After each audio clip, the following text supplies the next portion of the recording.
আজ আমার সোনামা পড়াশোনা করছে, সেই ভিডিওটা তোমাদের সাথে একটু শেয়ার করব। অলরেডি অ আ আর এবিসিডি ও শিখে গেছে, আর ওর বয়স এখন 3 বছর 10 মাস 11 মাস মতো। বাট ও পড়াশোনা যেরকমটা মানে করতে পারে বা করতে চায়, আমি সেরকমই ওকে শেখাই, ওকে বেশি কিছু জোর দিই না।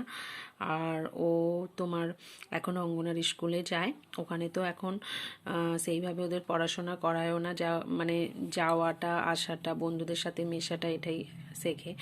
ও এখন একে ছন্দগুলো লিখছে, সেগুলো আমি তোমাদের সাথে একটু শেয়ার করব। সোনা, কি লিখছো? একে ছন্দ লেখো। 1 2 3 অলরেডি লেখা হয়ে গেছে, তাই তো?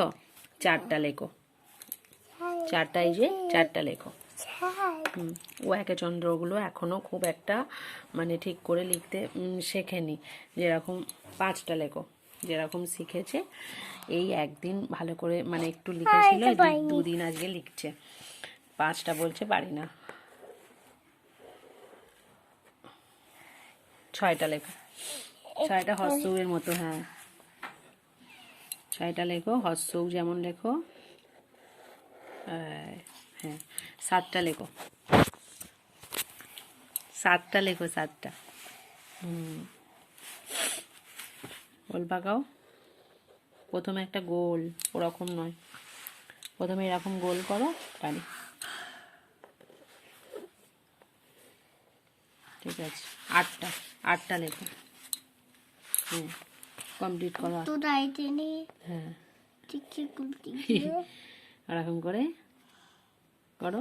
ও বাবা, কি আর্ট হলো। ঠিক আছে, নাও 9টা করো, 9টা লিয়ের মতো। লি লি লি যেমন লেখো। দাও আমাকে এটা, দাও, ধরো।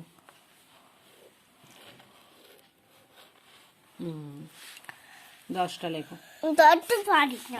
এক তো পারো, একের পিঠে শূন্য হলেই তো 10 হয়ে যায়। হ্যাঁ, একটা কিরকম ভাবে লিখলে? হ্যাঁ, লেখো। শূন্য লেখো। ঠিক আছে, হয়ে গেল। ওদিকে দেখাও।